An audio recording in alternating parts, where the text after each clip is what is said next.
The cleaning lady thought she was alone. The billionaire saw everything, and what she did changed his life. Before we start the story, leave in the comments, which city are you watching from? And at the end, don't forget to rate this story from 0 to 10. Enjoy the story, everyone. $80,000 spread across the dresser. $100 bills, green, perfectly visible. And Lucas Sterling is standing behind his own bedroom door, watching through the crack, waiting for the inevitable. It's not carelessness. It's a trap. In 10 years of running this test, 47 employees have failed. Secretaries, drivers, cooks, gardeners, all of them. Some lasted a week, others 2 hours. But in the end, the money always disappeared and Lucas was always right. People are selfish. People lie. People disappoint. He learned that the hard way, and today is the day to test the new cleaning lady, a woman named Chloe Rise, 29 years old, referred by a cleaning agency in Miami Beach. Lucas already knows how it's going to end. He already knows that tomorrow he'll be calling the agency asking for another replacement. But then, the penthouse door opens, and Lucas Sterling had no idea that the next 5 minutes were about to turn his world upside down. Chloe Rise walked into the penthouse carrying a cleaning bucket in one hand and a professional window squeegee in the other. Her uniform was simple, her sneakers were worn, but she walked with the posture of someone about to conquer a castle. And the first thing she did, the very first thing, was trip on the $40,000 Persian rug decorating the entrance. The bucket flew. The water formed an arc in the air, almost in slow motion, as if the universe wanted Chloe to appreciate every millisecond of her own disaster. She made an arm movement that looked like a chicken fighting a ceiling fan, miraculously balanced on one foot, spun her body in a way that defied the laws of physics, and landed on her feet like an Olympic gymnast who had just executed a never-before-seen move. The bucket, by some miracle, landed upright. The water only splashed a tiny bit on the rug. Chloe looked at the floor, looked at the ceiling, looked at the squeegee in her hand, and whispered, completely serious, "Ricardo, did you see that? Did you see? That was pure talent. Pure. I should be in the Olympics. Category, extreme cleaning lady." Ricardo obviously didn't respond, because Ricardo was a window squeegee, but Chloe continued anyway, lowering her voice as if sharing a state secret. "Don't tell anyone, Ricardo. What happens in Miami Beach stays in Miami Beach. That's our deal. I keep your secrets, you keep mine. Partnership." She pulled a cloth from her uniform pocket and crouched down to dry the microscopic water stains on the rug, treating each movement as if she were performing high-precision surgery. "Easy. Nobody saw. Nobody will know. We're professional, Ricardo. Professional. Pretend this never happened. Collective amnesia. You didn't see anything. I didn't see anything. The rug didn't see anything." Lucas watched everything through the office camera system, forgetting about the coffee going cold in his hand. "She's talking to the squeegee."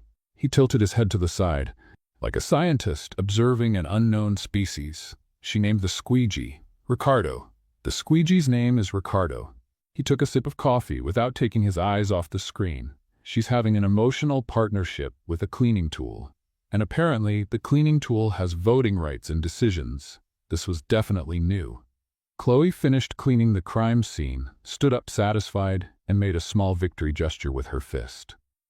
"Very good, team. Crisis number 1 avoided. Now let's work, Ricardo.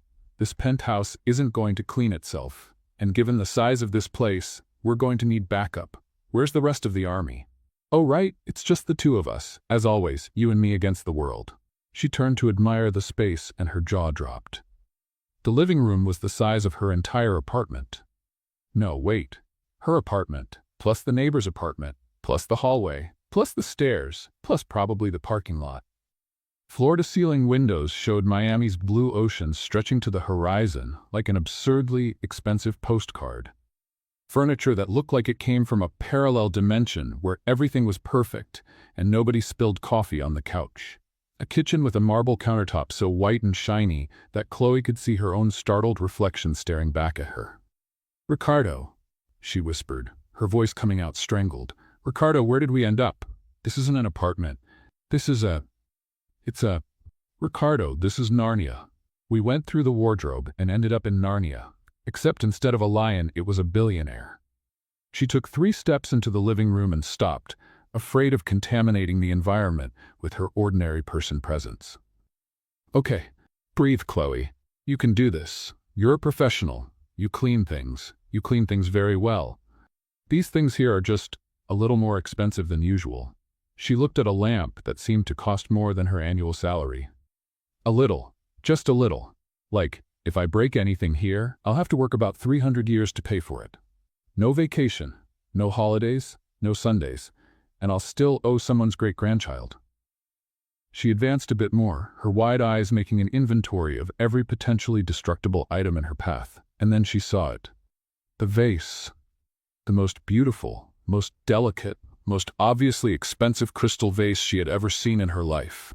It was sitting there in the center of a glass table, shining under the sunlight as if begging to be bumped. Chloe stopped 10 feet away. No, she said out loud. No. Ricardo, do you see that vase? Do you see it? That vase is my enemy. That vase wants to destroy me. I can feel it. It's sitting there, looking at me, waiting for me to walk by so it can jump off the table and break itself just to blame me.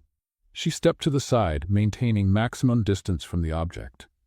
We're not going near it, Ricardo, not even looking in its direction. Pretend it doesn't exist. The vase doesn't exist. There's no vase. It's just a collective hallucination. She made such a wide detour around the table that she practically touched the opposite wall, her eyes fixed on the vase as if it were a bomb about to explode. Great. Danger avoided. Vase defeated. We're smarter than the decorations, Ricardo. Much smarter. The work began. Chloe cleaned the living room with the care of someone building a house of cards, whispering to Ricardo about the mysteries of the universe, such as, why did billionaires need 3 bathrooms if they only had 1 backside? And how was it possible for a refrigerator to be bigger than her bedroom? And did rich people also get sad, or did their bank account work like a vaccine against bad moods? Do you think he knows, Ricardo?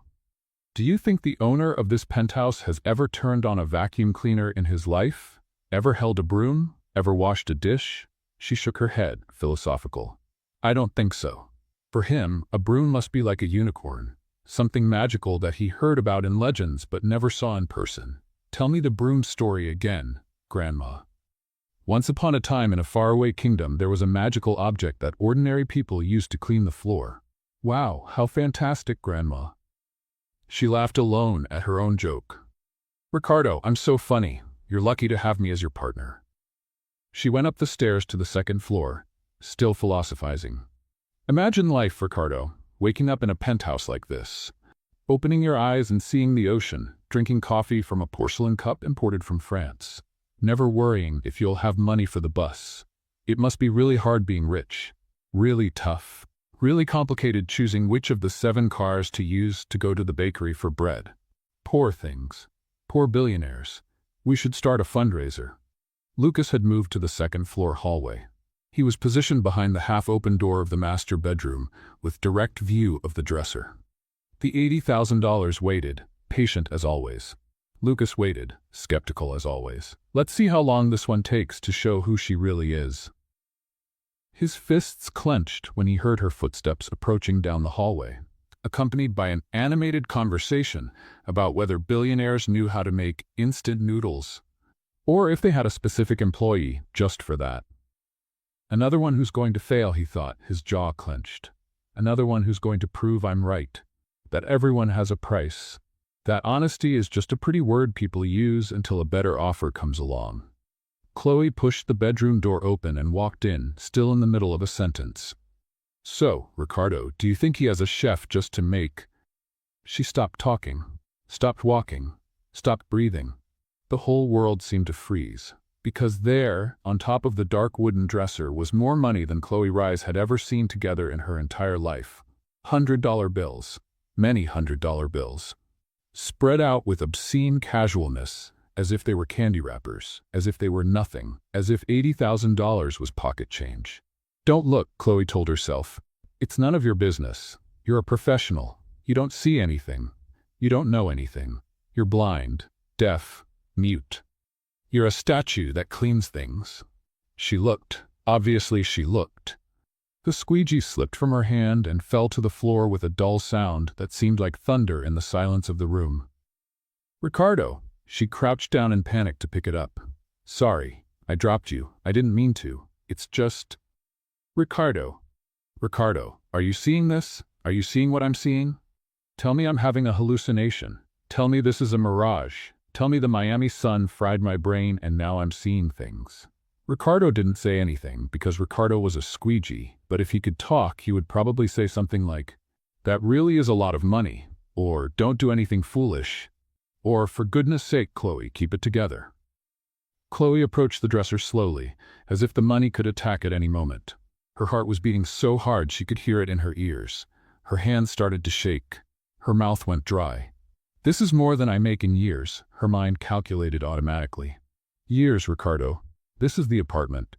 It's Maya's college. It's Mom's medical bills that I'm still paying. This is everything." A trembling hand extended toward the bills. Behind the door, Lucas closed his eyes. Here we go. The same script as always.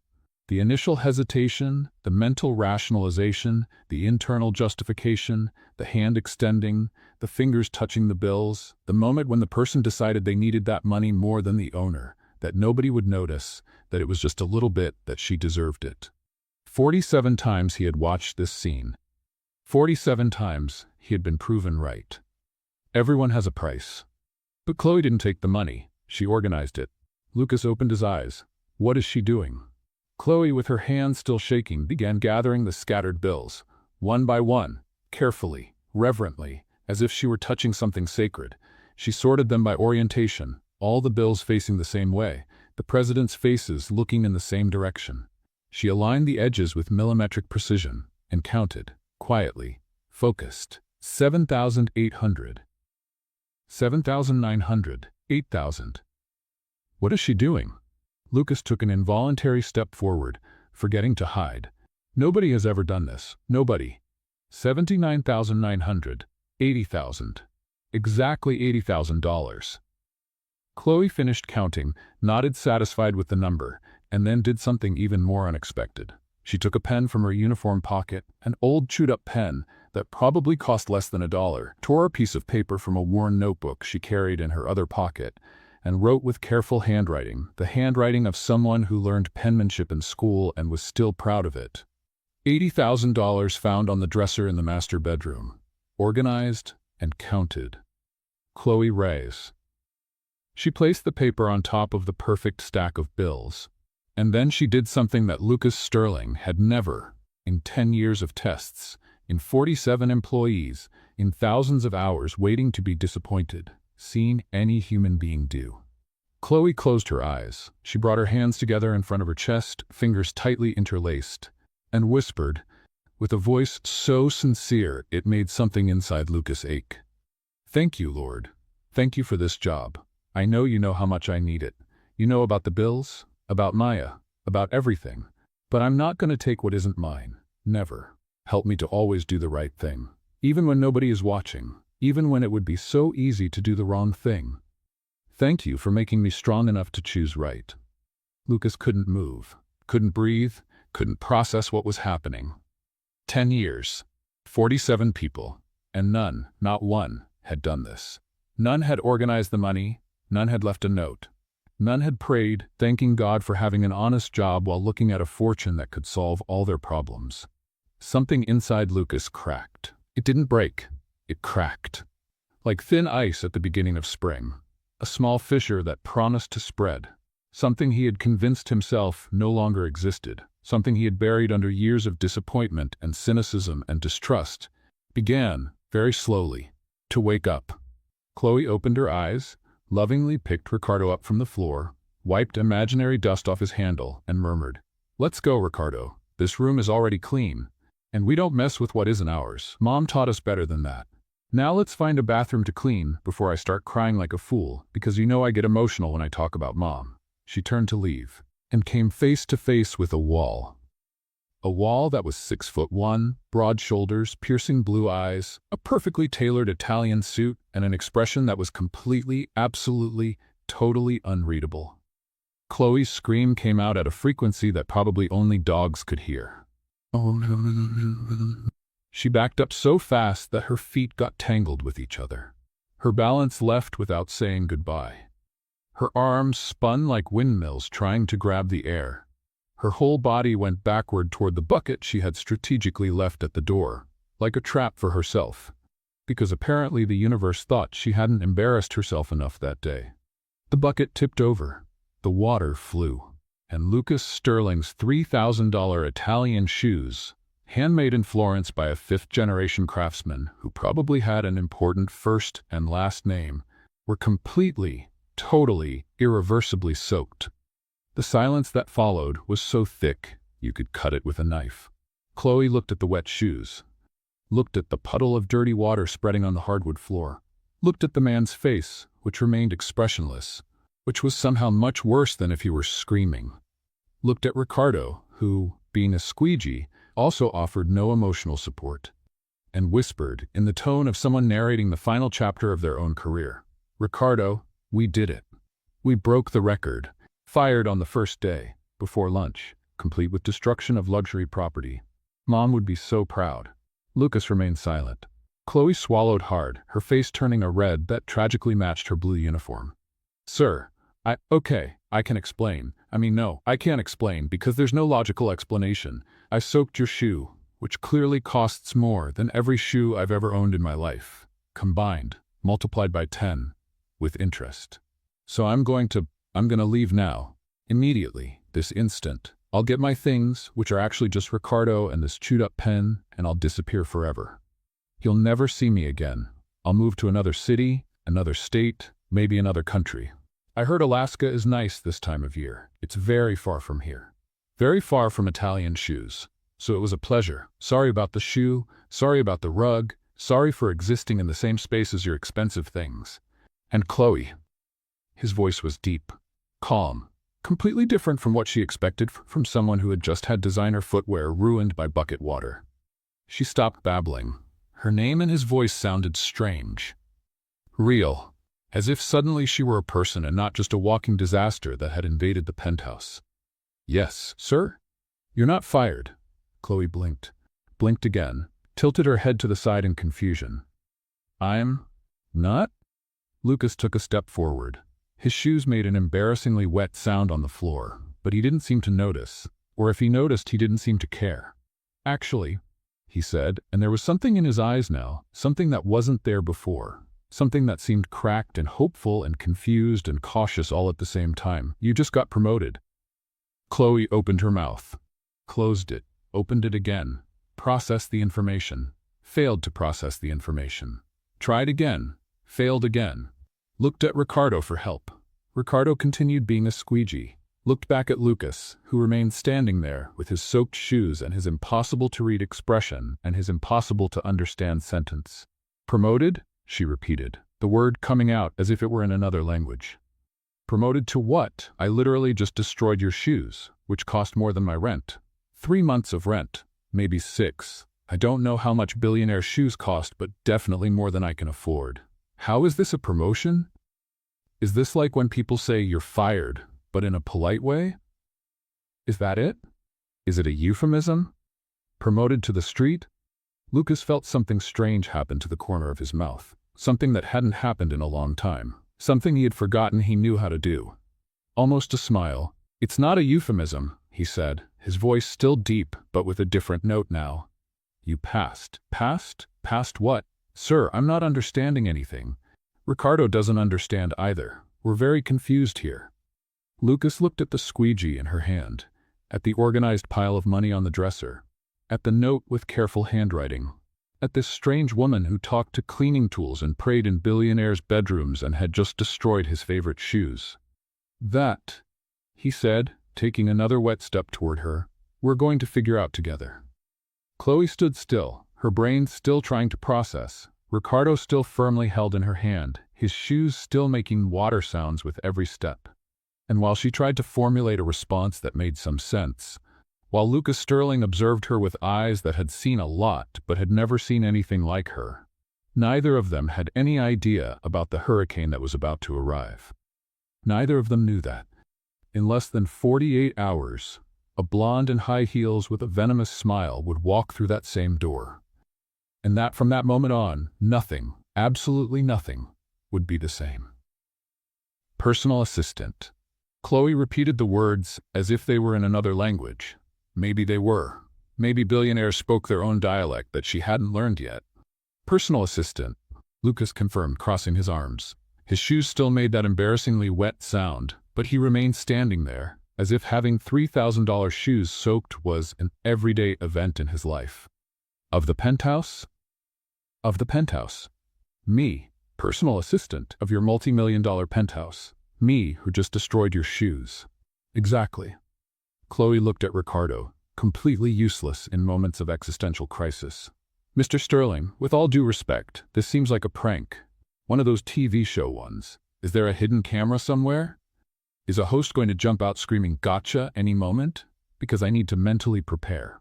I cry easily when I'm humiliated on national television. The corner of Lucas's mouth made that strange movement again. That almost smile that seemed to hurt him.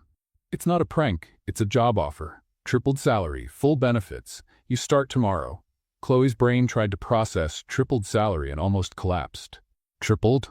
Tripled. Like 3 times more? That's generally what tripled means, yes. She opened her mouth, closed it, opened it again. She looked like a fish trying to breathe out of water. Why? The question came out before she could stop it. Why me? I literally trip over things. I talk to cleaning tools. I just turned your Italian shoes into an aquarium. These aren't qualities of a personal assistant. These are qualities of a walking disaster that should be kept at a safe distance from anything expensive. Lucas took a step forward. His shoes went squelch. He didn't seem to notice. You passed a test that 47 people failed. Test? What test? I didn't study for any test. I didn't even know there was an exam. Ricardo, did you know there was an exam? Ricardo maintained his characteristic silence of an inanimate object. The money, Lucas said simply. The $80,000 on the dresser. The penny dropped, and when it dropped, it made a sound. Wait. Chloe raised her hand as if stopping traffic. That was a test? You left $80,000 lying in the room to see if I would steal it? Yes. And 47 people before me stole it? Yes. 47. Chloe blinked 3 times in a row, trying to absorb the information. That's a lot of money to leave lying around as bait, Mr. Sterling. You know that, right? That's basically using a Ferrari as a mousetrap. It works. It worked 47 times, with 47 different people. Don't you think maybe, just maybe, the problem isn't the people? Maybe it's leaving a fortune lying in the room like it's spare change? Something passed through Lucas's eyes, something too quick for Chloe to identify. Maybe, he said, his voice lower now, but you didn't take it. Of course I didn't take it. It's not mine. Most people don't think like that. Most people don't talk to window squeegees, so clearly I'm not most people. This time Lucas almost really smiled. Almost. 1 more centimeter of lip curvature, and it would have counted as a complete smile. That's exactly why you're hired. 3 days later, Chloe still wasn't sure if she was dreaming. Her new office was a corner of the penthouse with an ocean view. Her new salary was obscene. Her new benefits included health insurance, meal allowance, and apparently unlimited access to the gourmet kitchen, which she had express orders not to use alone after the first day incident. Ricardo, she whispered, organizing a pile of documents she didn't understand. We moved up in life. Literally. We're 40 floors up, and we get paid 3 times more to do this. She looked at the papers. Whenever this is. Her job, she had discovered, basically consisted of making sure the penthouse worked perfectly when Lucas was in it. Coordinating deliveries, organizing household schedules, supervising maintenance, and, apparently, avoiding at all costs the $15,000 Italian coffee machine that personally hated her. The machine was there, in the corner of the kitchen, gleaming threateningly under the recessed lights. Chloe could swear it hummed hostilely whenever she walked by. I'm not going to touch it, Ricardo. I'm not. I learned my lesson. Italian coffee machines are natural enemies of cleaning ladies. It's a law of nature. I'm not going to challenge nature. She walked straight past the kitchen, heading toward Lucas's office to deliver the documents. The door was ajar. Chloe was going to knock like a normal and professional person would, but then she heard his voice, tense, different, and she stopped. Bianca, I already said no. The name hung in the air like a storm cloud. I don't care what happened. I don't care what you want. The answer is no. Silence. No, no. I said no, Bianca. How many languages do you need me to say it in? More silence. Lucas's voice got colder, if that was possible. Don't call again. The phone hit some surface harder than necessary. Chloe should have left. A professional assistant would have left. A person with common sense would have definitely left. But Chloe was Chloe, and Chloe had the subtlety of a rhinoceros in a china shop. She knocked on the door. Lucas raised his head, his face still tense, his eyes still stormy. The documents, she said quickly, raising the pile as proof.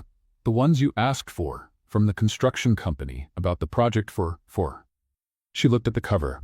Marina? Something about a marina. Boats. Rich people like boats. Makes sense. Lucas stared at her for a long moment, and then, slowly, the storm in his eyes began to calm. Thank you, Chloe. You're welcome, Mr. Sterling. Lucas. What? My name. It's Lucas. You don't need to call me Mr. Sterling. It makes me feel like my father. Oh, Chloe felt her cheeks warm. Okay, Lucas, it's a nice name. I mean, not that names can be ugly. All names are nice. My squeegee's name is Ricardo, and that's also nice. Not that I'm comparing you to a squeegee. You're not a squeegee. You're clearly a person, with a name. A person's name. I'm going to stop talking now. She placed the documents on the desk and turned to leave before she could cause more damage. Chloe. She stopped at the door. Yes? Thank you. For bringing the documents. You're welcome. It's my job. Not just for that. He hesitated. His jaw did that thing where it tensed and relaxed. For not asking about the phone call.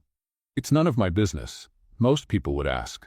Most people also don't talk to squeegees. We already established that I'm not most people. This time Lucas smiled. A small smile. Discreet. Almost hidden, but real.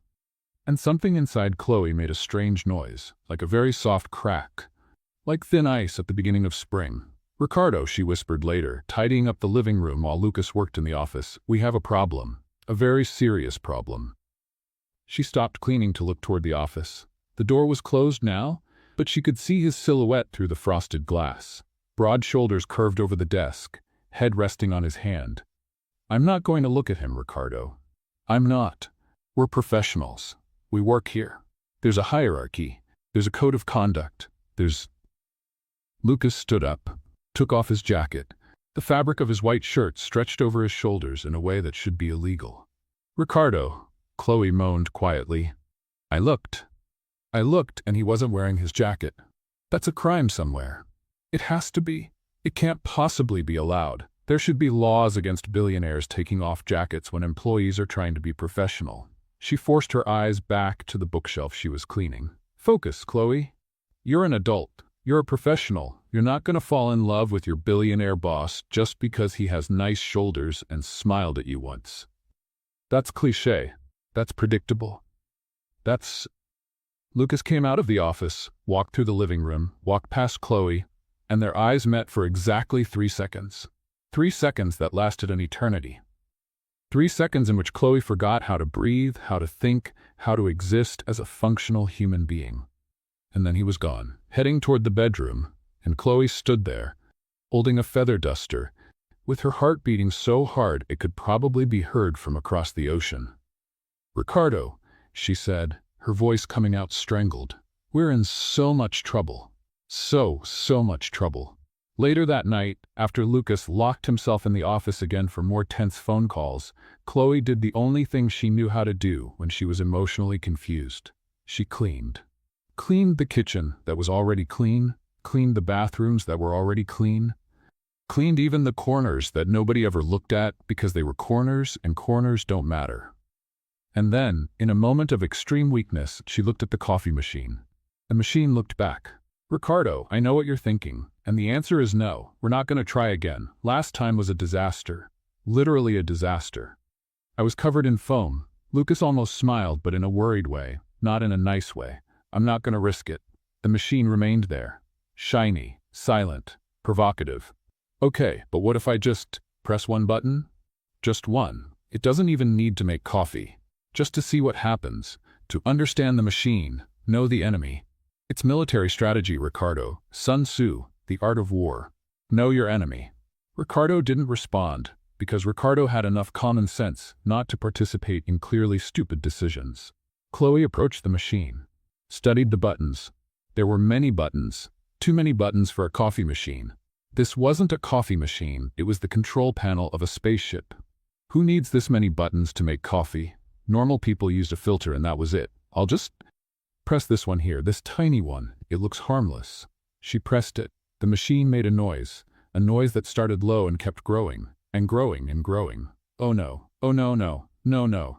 Ricardo, I made a mistake. I made a very serious mistake. The machine exploded. Not literally exploded, but foam, steam, and something that looked like coffee but also looked like volcanic lava, gushed from everywhere possible, and some places impossible. Chloe screamed. The machine screamed back, or at least made a noise that sounded like a scream. And then Lucas appeared at the kitchen door, hair disheveled, shirt half open, eyes wide, clearly having run from the office when he heard the chaos. And found Chloe, covered in foam, holding Ricardo like a shield. With coffee running down her face like brown tears of shame, the silence lasted approximately 3 centuries. The machine, Chloe finally said, her voice coming out muffled under the foam, attacked me. Again. I swear it's personal. She hates me, Lucas. Your coffee machine hates me. Lucas looked at her, looked at the machine, looked at the chaos of foam and coffee that now decorated half the kitchen, and then did something Chloe had never seen him do. He laughed. A real laugh. Not an almost smile, not a corner of his mouth curving. A real laugh coming from his chest that transformed his face into something completely different, something beautiful, something human. I warned you, she said, trying to maintain her dignity while foam dripped from her ear, that we weren't compatible. Me and Italian machines. It's a fundamental incompatibility. Genetic, maybe. My ancestors probably offended some Italian at some point in history. Lucas was still laughing when he approached her. Still laughing when he grabbed a cloth and started cleaning the counter. Still laughing when his eyes met hers and Chloe felt the whole world stop for a second. You're a disaster, he said. I know. A complete disaster. I know. The worst personal assistant I could have hired. Technically, I was promoted from cleaning lady, so… Chloe, yes? He leaned in to wipe a spot of foam from her shoulder. His fingers brushed the fabric of her uniform. The distance between them shrunk to something dangerous. I like disasters, he said, quietly. And before Chloe could respond, before she could process, before she could do anything other than stand there like a statue covered in coffee, his phone rang. He looked at the screen, and his face changed, froze. All the lightness, all the laughter, all the warmth disappeared as if it had never existed. Bianca, he said, his voice flat. What do you want? Chloe felt a chill down her spine. She didn't know why. She didn't know who this Bianca was. But she knew, with a certainty she couldn't explain, that the storm was just beginning. The elevator went ding at 2 in the afternoon on a Tuesday that, until that moment, had been perfectly normal. Chloe was organizing Lucas's household schedule when she heard the sound. Nobody was expected, no scheduled deliveries, no visitors on the calendar, and then the door opened. The woman who walked in looked she had stepped out of a fashion magazine. Blonde, tall, legs that never ended. A white dress that probably cost 3 months of Chloe's new salary, and that was after the salary had tripled. She walked through the penthouse as if she owned it, as if every square foot recognized her presence and bowed in respect. Lucas? The voice was honey with venom, sweet on the outside and lethal on the inside. Lucas, dear, I'm here. Chloe stood frozen with the schedule in her hand. This is her, she thought. This is Bianca. Lucas appeared at the office door. His face did something strange. It froze first, then melted into something that looked like discomfort mixed with something older. Something Chloe couldn't name. Bianca. The name came out like a falling stone. What are you doing here? I came to see you, of course. Bianca approached him with the grace of a snake gliding through the grass. It's been so long, 3 years. I missed you. She placed her hand on his arm. Lucas didn't pull away. Chloe felt something turn in her stomach. I said I didn't want to see you. Lucas's voice was flat, but there were cracks at the edges. On the phone, yesterday, I was clear. Oh dear. Bianca laughed. A crystal laugh that matched the dress. You've always been stubborn. It's one of the things I loved most about you. Loved. past tense? Or was it present? Chloe couldn't decide which was worse. That's when Bianca noticed they weren't alone. Her eyes found Chloe, passed over her, continued to the other side, as if Chloe were part of the furniture. Less interesting than the couch, less relevant than the lamp. "Dear," Bianca said without looking directly at her, "could you bring us some champagne? Lucas and I have a lot to talk about." Anger rose up Chloe's throat like lava. She wasn't invisible. She was a person with a name, a person who had passed the test that 47 others had failed, a person who made Lucas smile. But she was professional. She was an adult. She was going to swallow this and, of course, the voice came out before her brain could veto it. Honey on the outside, blade on the inside. Do you prefer the $500 Dom Perignon or the $800 Cristal that Mr. Sterling keeps for special occasions? Pause. Bianca finally looked at her. Really looked this time. Oh, he said this isn't one. Chloe smiled. The sweetest and most venomous smile in her arsenal. A special occasion, I mean, but I can bring the regular champagne if you prefer. The silence that followed could have cut diamonds. Lucas choked, Bianca blinked, and Chloe felt a small, petty satisfaction that probably made her a terrible person, but that, at that moment, was absolutely delicious. "Who are you?" Bianca asked, her eyes narrowing. "Chloe, personal assistant." "Since when does Lucas have a personal assistant?" "Since he promoted me, 3 days ago." "Promoted from what?" "Cleaning lady." Bianca's smile transformed into something predatory. "Oh, a cleaning lady." She said the word as if it were something dirty, something to be avoided, something that shouldn't be in the same room as people like her. "How interesting." "Very interesting," Chloe agreed, still smiling.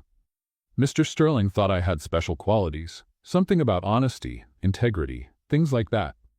The air between them crackled. "Bianca," Lucas interrupted, his voice tense. "Let's go to the balcony, talk." "Of course, dear." Bianca turned, discarding Chloe as if she no longer existed. "The champagne can wait." She held Lucas's arm again, this time more possessively. Her fingers had red nails that looked like claws. As they passed Chloe, Bianca whispered something in Lucas's ear. He didn't laugh, but he didn't pull away either. "Ricardo." Chloe was in the supply closet, holding the squeegee against her chest like a bulletproof vest. "Ricardo, I hate her." "No, wait, I don't hate anyone. I can't stand her." "That's different." "Hate is too strong. Can't stand is appropriate. It's polite. It's..." She peeked through the crack in the door. On the balcony, Bianca was leaning toward Lucas. Very close. Too close. Laughing at something he said. Touching his arm again. She's touching him again. "Ricardo, how many times does a person need to touch another person during a conversation? Does she have some motor problem? Does she need constant physical support? Is there a medical condition I don't know about that requires contact with billionaires every 30 seconds? Ricardo offered no diagnosis. "I know what you're thinking. You're thinking I'm jealous, but I'm not jealous. I'm not. Jealousy is when you want something someone else has. I don't want Lucas. He's my boss. My boss, Ricardo. There's a hierarchy, there's a code of conduct, there's..." Bianca laughed again, her head thrown back, her blonde hair swaying like a shampoo commercial. "Okay," Chloe admitted, her voice small. "Maybe I'm a little bit jealous. Just a little bit. The size of an ant, a baby ant, basically non-existent." She went back to the main room, determined to be professional. Bianca and Lucas came in 5 minutes later. "Chloe?" Bianca's voice was sugar over acid. "You're still here. How dedicated." "It's my job." Of course, of course. Employees always so hard-working." She said employees the same way she would have said cockroaches. "Dear, bring me sparkling water, no ice, room temperature, in a crystal glass." You know which one is the crystal glass, don't you? Chloe knew. Chloe also knew she was 3 seconds away from saying something that would get her fired. "Bianca," Lucas interrupted, his voice carrying a warning. "Chloe is my assistant, not your servant." "Oh, I know, dear. I'm just being practical. She's here. I'm thirsty. It's a matter of efficiency." Chloe went to get the water, not because Bianca told her to, but because she needed to get away from her before she did something Ricardo would never forgive her for. In the kitchen, she took 3 deep breaths. "Calm down, Chloe. You're an adult. You're a professional. You're not going to let a stuck-up ex-girlfriend ruin your job. You're going to be polite, kind, mature." She filled the crystal glass, went back to the living room, And it was at exactly that moment that Bianca decided to stand up. The timing was perfect. Too perfect to be a coincidence. Bianca's elbow hit the tray. The glass flew. The water spread. And the crystal shattered on the hardwood floor with a sound that seemed like a heart breaking. "Oh!" Bianca brought her hand to her mouth in exaggerated surprise. "How clumsy. Dear, you should be more careful." The shards sparkled on the floor like silent accusations. Chloe looked at them, looked at Bianca, looked at Lucas, who had an expression she couldn't decipher, and said, with the calm of someone who had been through worse things, "It's okay. Accidents happen." Pause, especially when they're provoked. The silence was deafening. Bianca blinked. Lucas looked from one to the other, and Chloe, because apparently she had decided to destroy her career for good, added, "I'll clean it up. That's what I do. Clean up messes. All kinds." Bianca left an hour later, not before announcing she was back in Miami indefinitely, not before kissing Lucas on the cheek for too long, not before looking at Chloe with that little smile that said, "I'm going to win."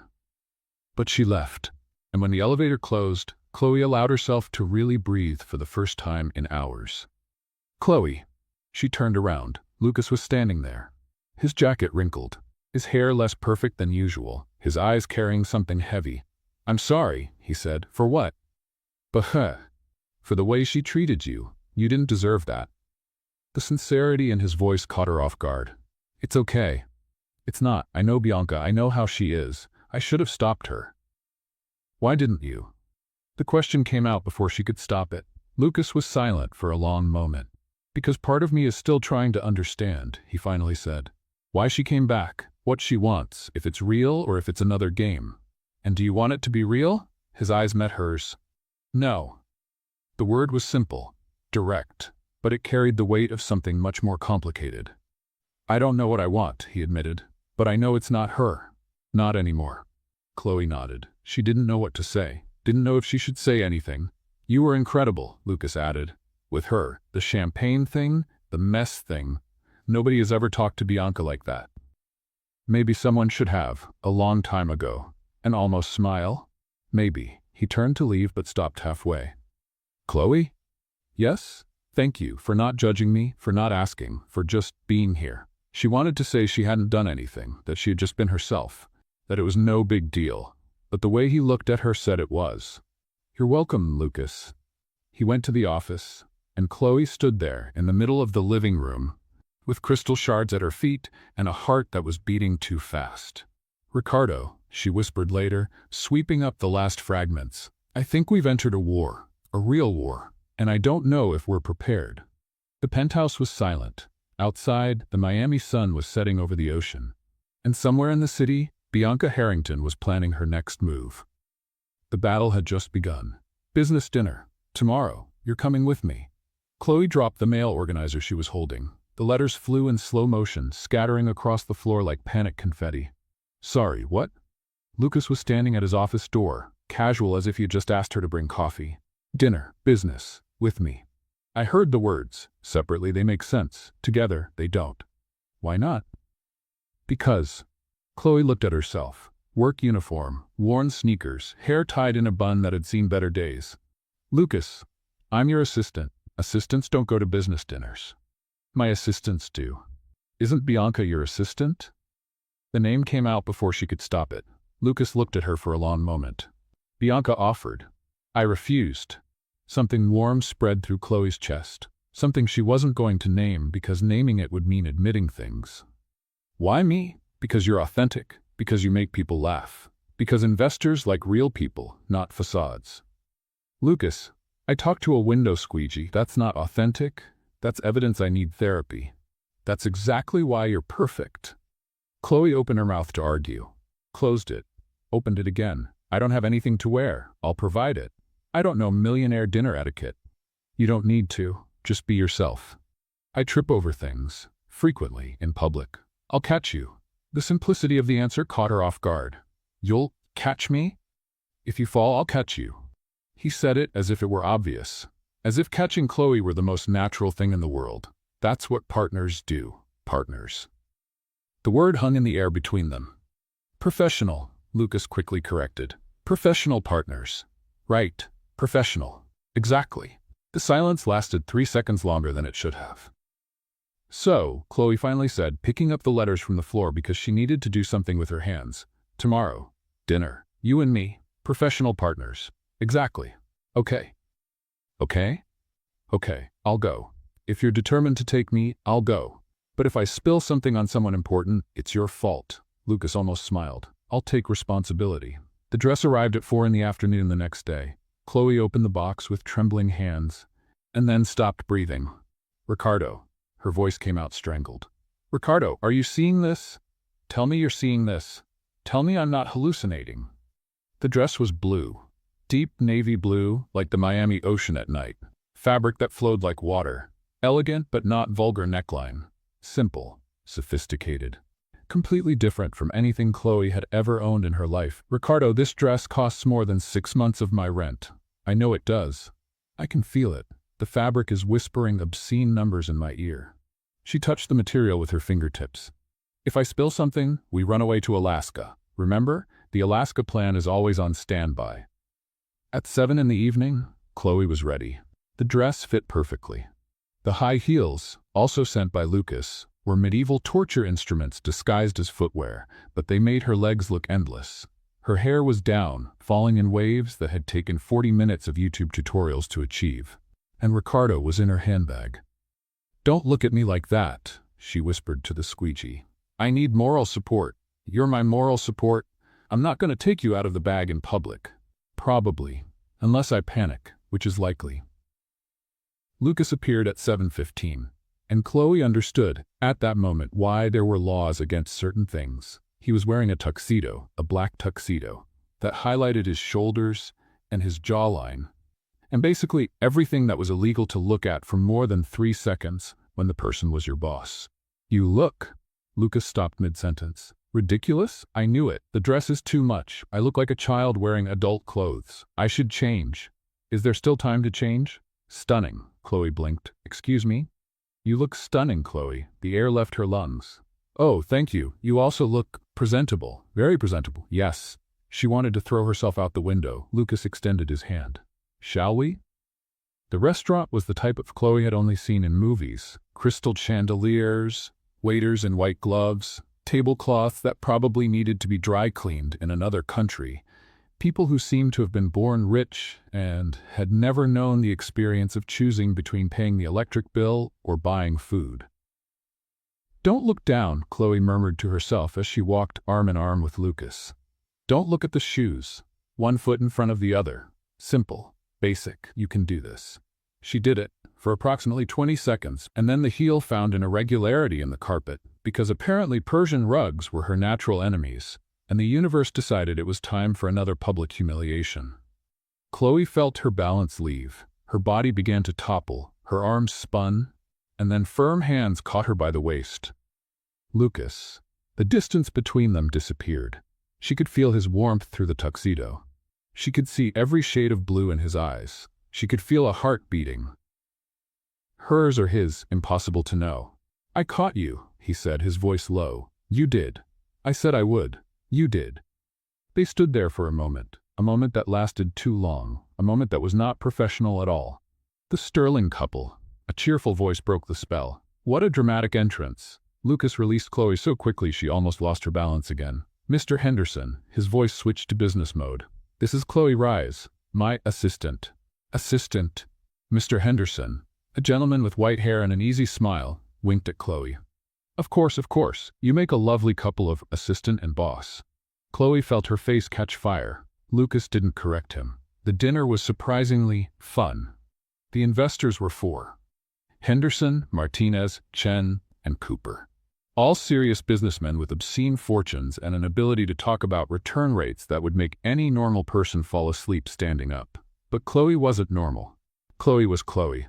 "So," she said, in the middle of a discussion about market projections that was making her eyes cross, "you're telling me you're going to build a $200 million building based on charts?" Henderson laughed. "It's a bit more complicated than that. But basically it's pretty charts and hope, right? Like when I make a cake following a YouTube recipe. I look at the instructions, it seems simple, and then I end up with something that may or may not be edible." Are you comparing real estate investment to making a cake? I'm comparing trust in processes to trust in results. Everyone trusts the process. Nobody guarantees the result. The cake might not rise, the building might not sell. Silence at the table. And then Martinez started laughing. She's right, you know. We spend so much time analyzing numbers that we forget that in the end it's all educated betting. Very well educated betting, Lucas added, giving Chloe a look that was half admiration, half concern. Educated betting with pretty charts, Chloe agreed, which is basically the same thing I do when I decide which brand of cleaning product to buy. The whole table laughed, and Lucas looked at her in a different way, a way that made her stomach do flips. It was during dessert that Bianca appeared. Chloe sensed it before she saw it. A change in the atmosphere. A sudden chill that had nothing to do with the air conditioning. Lucas! What a coincidence! The honey with venom voice cut through the restaurant's murmur. Bianca looked stunning. Red dress, diamonds on her neck, impeccable hair. Everything about her screamed, "I'm better than you," in a way that made Chloe want to roll her eyes until she could see her own brain. Bianca. Lucas tensed. "I didn't know you came to this restaurant." "Oh, I go to all the important places." She looked at Chloe. "And I see you brought the assistant. Chloe is my date tonight." How adorable. Bianca's smile could cut glass. Is she managing to use the right silverware? I know it can be confusing for people who aren't used to it. Chloe's blood boiled. "Actually," she said with the sweetest smile in the universe, "I was explaining to these gentlemen how investment analysis is basically the same thing as choosing cleaning products. Both involve trusting promises and hoping for results." The investors laughed. Bianca didn't. "How creative." "Thank you. Creativity is my strong suit. That and being able to remove red wine stains from delicate fabrics. Two surprisingly useful skills in social settings." The silence that followed was delicious. "Well," Bianca finally said, her eyes promising revenge, "I won't interrupt any longer. Lucas, dear, call me tomorrow. We have unfinished business." She left in a whirlwind of expensive perfume and resentment. Henderson leaned toward Chloe. "I like you. Thank you. I like myself too, most of the time." The ride home was silent. Lucas drove. Chloe looked out the window. Miami passed by outside, like a blur of lights and possibilities. "You were incredible," Lucas finally said. "I almost fell at the entrance, and recovered perfectly. I compared million-dollar investments to making cake, and the investors loved it. I provoked your ex-girlfriend in front of everyone." Ex-fiancé. The correction was soft, and she deserved it. Chloe turned to look at him. In the dark of the car with Miami's lights passing across his face, Lucas looked different, softer, more real. "Why did you let her go?" The question came out before she could stop it. "If she was that bad, why didn't you end it sooner?" Lucas was silent for a long moment. "Because I thought I was enough." "Enough for what?" "For her. For anyone. I thought that if I gave enough, money, gifts, attention, people would stay, that I could buy loyalty. And she proved me wrong. She took half my fortune and left with a prince who had double." The bitterness in his voice was palpable. "Lucas, I spent 3 years testing people after that, trying to prove that everyone is like that everyone has a price." He glanced at her. "And then you showed up. The air in the car grew heavy. You organized the money, left a note, prayed thanking God for honest work." He shook his head. "Nobody has ever done that. I just did what was right."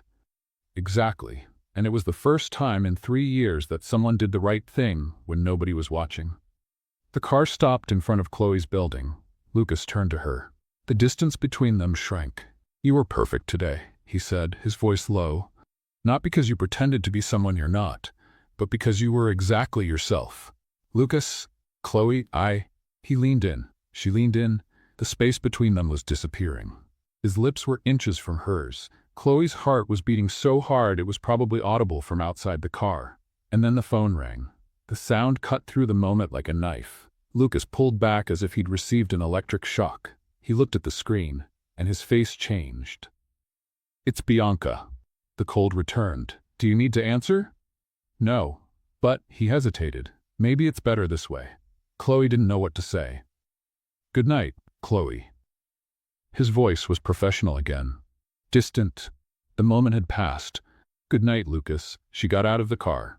He drove away. And Chloe stood there, on the sidewalk, with her heart broken into pieces she didn't know how to put back together. "Ricardo," she whispered to her purse, "we almost kissed the boss. And then the ex-fiancé ruined everything. This is basically the definition of cosmic bad luck." On the other side of the city, Bianca Harrington was smiling at her phone. The war had barely begun. The yacht cost $50 million. Chloe knew this because she had organized the party paperwork. She had seen the numbers. She had counted the zeros 3 times because her brain refused to accept that a boat could be worth more than most people would earn in 10 lifetimes. "Ricardo," she whispered to her purse as she walked across the main deck, "there's more money floating on this boat than in the GDP of some countries. If we fall in the water, at least we'll sink in style." The yacht, which Lucas insisted on calling a vessel as if that made a difference, was anchored in Miami Beach's most exclusive marina. Golden lights decorated every surface. Waiters in tuxedos circulated with trays of champagne, and 200 guests from Miami's elite spread across the 3 floors, pretending they weren't comparing themselves to each other. Chloe was there to work. At least, that's what she told herself. Lucas had invited her to help with the organization. In practice, this meant she was dressed up again. Another blue dress, this time shorter, shinier, and circulating among billionaires, trying to look like she belonged in that world. She didn't belong. And from the look Bianca gave her the moment she arrived, Bianca knew it too. The ex-fiancée had proclaimed herself the event's hostess. Nobody questioned it. She simply appeared at Lucas's side at the beginning of the evening, holding his arm, and started receiving guests as if the party were hers. "Chloe," the honey with venom voice found her near the bar. "You're still here." "It's my job. Of course, someone needs to make sure the glasses are clean." Bianca smiled. "Old habits." Chloe took a deep breath. "Professional. Mature. The glasses are spotless, but thank you for your concern." Bianca leaned in closer. "You know you don't belong here, don't you? You're a novelty." Lucas gets bored. He always gets bored. "If he got bored of you, Bianca, maybe you should worry less about me." Bianca's eyes narrowed. "Be careful, sweetie. I know exactly who I'm dealing with, and I'm not impressed." Bianca stepped away, but the look she gave promised something bad. The party continued. Lucas circulated among the guests, shaking hands, doing business. Every now and then his eyes met Chloe's. A quick glance, a shadow of a smile, and then Bianca would appear at his side, and the moment would break. "Ricardo," Chloe murmured to her purse, "I know I shouldn't be jealous. I know it's irrational." "Who are you talking to?" An elegant woman, gray hair, pearl necklace, had appeared beside her. "To myself. It's a habit." The woman smiled. "Don't worry, I talk to myself too. It's a sign of intelligence." She extended her hand. "Margaret Chen, wife of investor Chen." "Chloe Reyes." "Ah, the famous Chloe. My husband won't stop talking about you. The girl who compared investment to making cake? That was me. He thought it was brilliant. Keep it up, dear." Margaret walked away, and then the microphone gave feedback. Bianca was on the improvised stage on the upper deck. Chloe's heart sank. "Good evening, everyone. As some of you know, Lucas and I have a long history." Polite laughter. "But tonight is about the future, and about people who sometimes get confused about where they belong." The air grew heavy. Lucas has always wanted to help the less fortunate. Recently, he hired a new assistant, who used to be a cleaning lady, right here. Murmurs. And apparently she's developed an interesting habit. She talks to cleaning supplies. She has a window squeegee named Ricardo. She asks him for advice. She vents about her life. Uncomfortable laughter. Some people looked at Chloe. "It's almost endearing, isn't it? A poor little thing who can't make real friends, so she invents an imaginary friend, made of rubber." More laughter. Crueler. Chloe couldn't move, couldn't breathe. "But don't worry, Lucas is a busy man. This phase will pass. He always comes back to people at his level." The silence was deafening. Chloe felt the tears wanting to come, the humiliation burning. And then Lucas grabbed the microphone. He didn't yell. He didn't need to. "Thank you, Bianca. Very informative speech. Now let me tell you something you forgot." Bianca's smile wavered. "Chloe Reyes is the most honest person I've ever met." Absolute silence. She passed a test that 47 people failed. A test with $80,000 in cash. 47 people looked at that money and took it. All of them failed. Lucas looked at Chloe. Chloe not only didn't take it, She organized the bills, left a note, and prayed thanking God for having an honest job. The audience was silent. Does she talk to a squeegee? Yes. Does she trip over things? Frequently. Is she the strangest and most wonderful person I've ever met? Absolutely. Bianca was pale. And if anyone here has a problem with that, with her, with who she is or where she came from, that's your problem, not hers. He stepped off the stage, walked to Chloe, and extended his hand. Come with me. Outside, the air was cooler. The ocean stretched black under the stars. Chloe was trembling. Hey. Lucas held her shoulders. Look at me. His eyes were intense, furious, but not at her. Are you okay? I don't know. What she said doesn't matter. She said it in front of everyone. And I told the truth to the same people, that you're the most honest person I know. A tear escaped. Chloe wiped it away furiously. I'm not one to cry. Lucas pulled her into a hug, tight, protective. Chloe sank into him. They stayed like that for a moment, until she pulled away, sniffling. Sorry, I got your tuxedo wet. It doesn't matter. Thank you for what you said. I only told the truth. Nobody has ever defended me like that. His eyes grew sad. Then the people around you were wrong. Before she could say more, the deck door opened. Bianca appeared. Her face was barely contained fury. Lucas, we need to talk. We have nothing to talk about. You humiliated me in front of everyone. You humiliated an innocent person first. She's a cleaning lady. She's the best person I know. Bianca took a step forward. You're going to regret this, choosing her instead of me. I'm not choosing. I've already chosen. Bianca's eyes widened, and then she lunged toward Chloe. Chloe instinctively stepped back. Her elbow hit a waiter's tray. A glass of champagne flew. In slow motion, perfect and glorious, the golden liquid hit Bianca's $20,000 white dress dead center. The fabric was soaked, stained, ruined. The silence was absolute.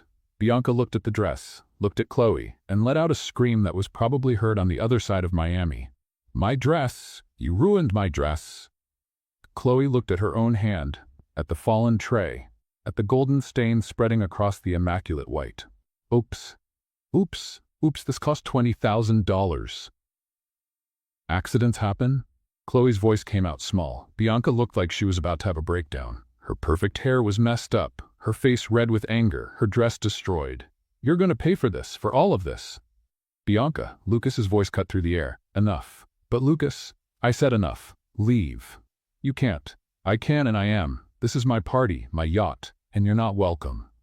The silence lasted an eternity. And then, without another word, Bianca spun on her heels and marched away, leaving a trail of champagne and destroyed dignity.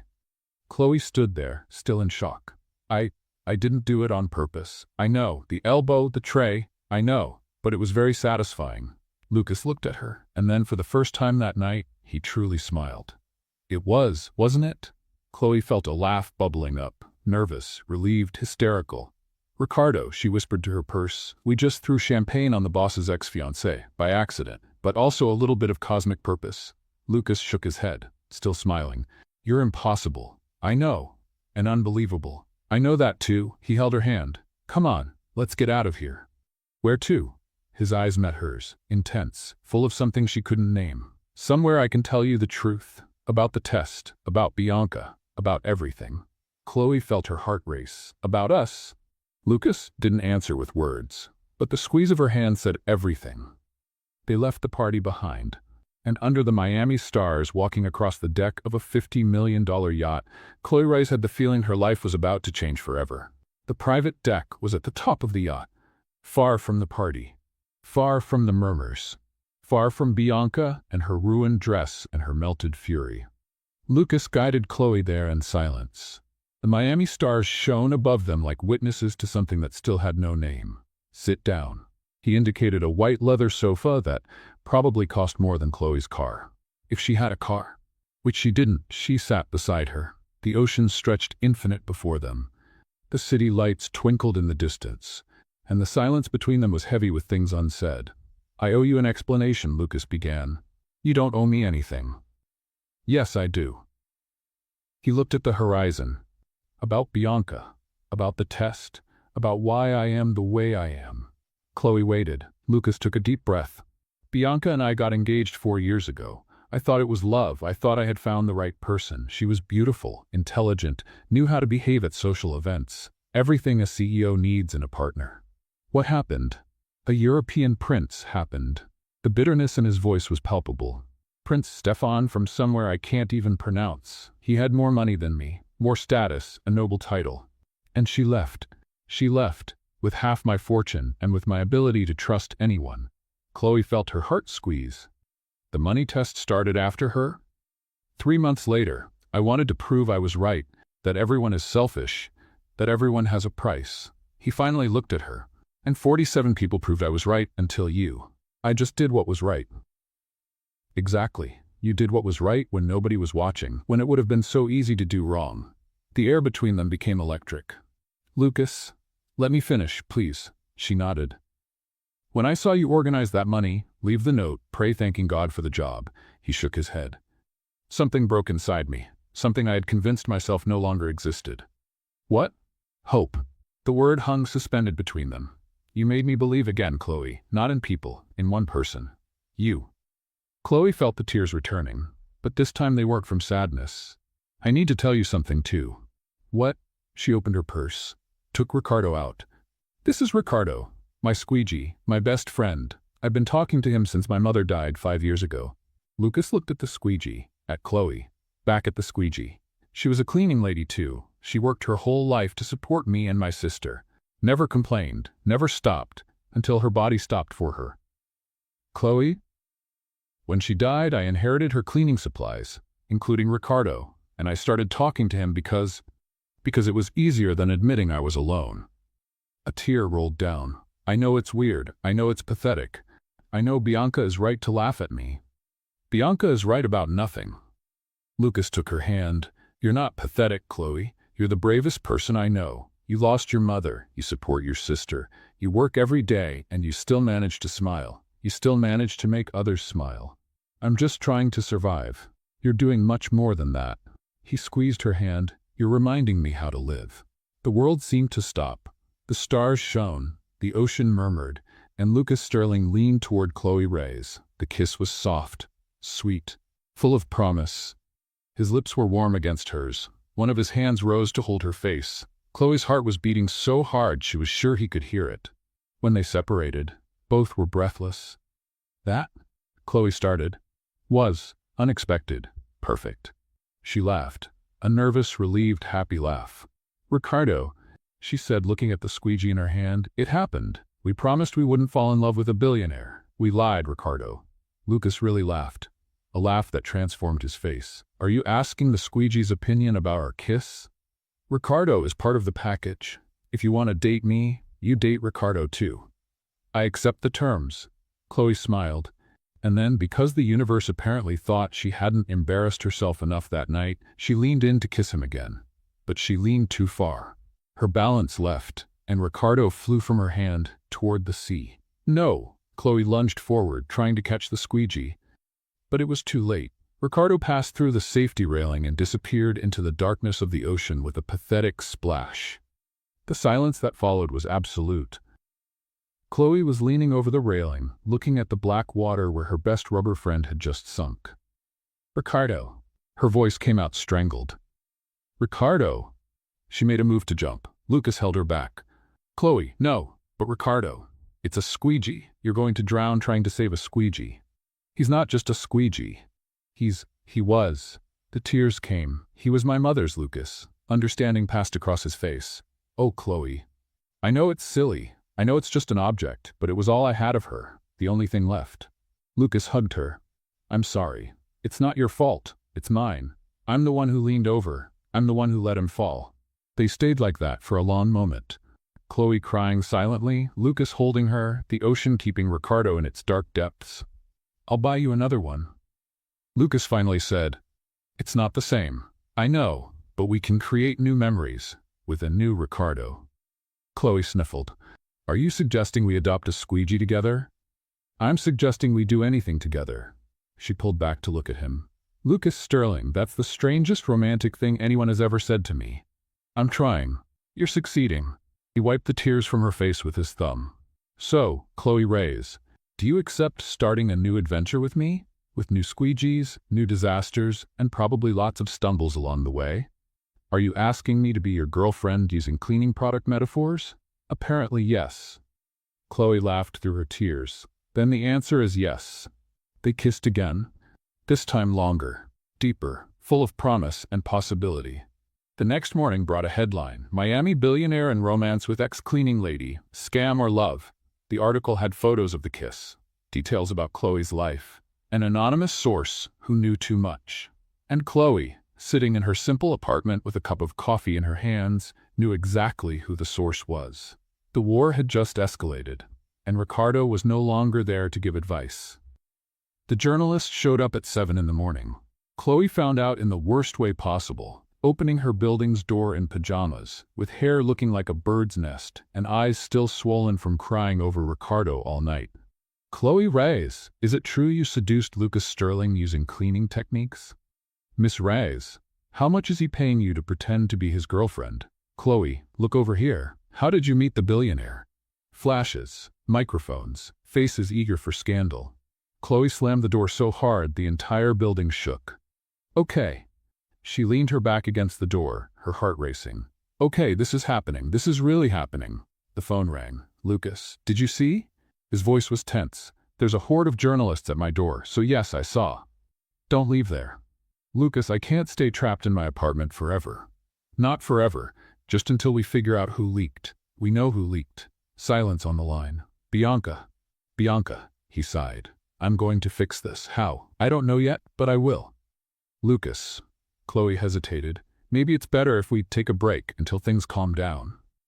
What? I'm causing problems for you. Your reputation, your business. Chloe.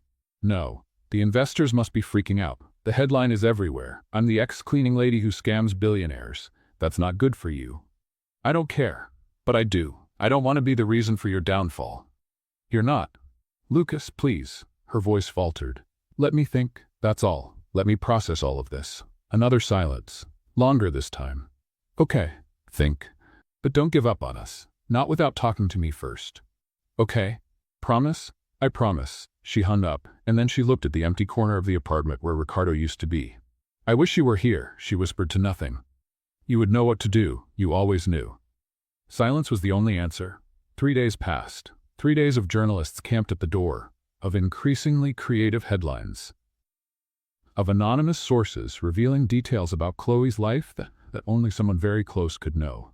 Billionaire's ex-cleaning lady talked to cleaning supplies. Scammer or Cinderella? The truth about Chloe Reyes. Exclusive. Chloe Reyes supports sister with Lucas Sterling's money. The last headline made Chloe see red. Maya. They had gone after Maya. The phone rang. It was her sister. Chloe, people are following me to college. What? Journalists. Asking about you. About Lucas. About how we grew up. Chloe's blood ran cold. Maya, I'm sorry. I know you didn't want this, but this is getting intense. Maya's voice was scared. A blonde woman came to talk to me yesterday, said she was your friend, asked a bunch of questions about Mom, about how you started cleaning houses. Blonde? What do you mean blonde? Tall, elegant, looked rich. Bianca, Maya, listen, don't talk to anyone else. Anyone, especially blonde, elegant women. Chloe, what's going on? It's complicated, I'll explain later. Just stay home, don't answer the door for strangers. You're scaring me. I know, I'm sorry. Everything will be okay. She hung up without being sure she believed her own words. Lucas showed up that night. Not through the main elevator, the journalists were there. Through the fire escape, like a thief in his own relationship. This is ridiculous, he said, breathless from climbing 12 floors. I own a real estate empire, and I'm entering buildings through the service stairs. Welcome to my life. He looked at her, really looked. You look terrible.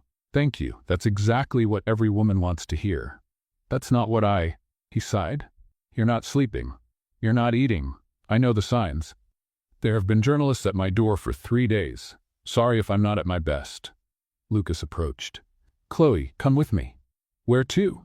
The penthouse. It's safe there. There's security, bulletproof entrance, and I'll become the scammer who moved into the billionaire's apartment. No, thank you. Then what do you suggest? I suggest we stop this. The words came out louder than she intended. Lucas stepped back as if he'd been slapped. Stop what? This? Lucas, look at me.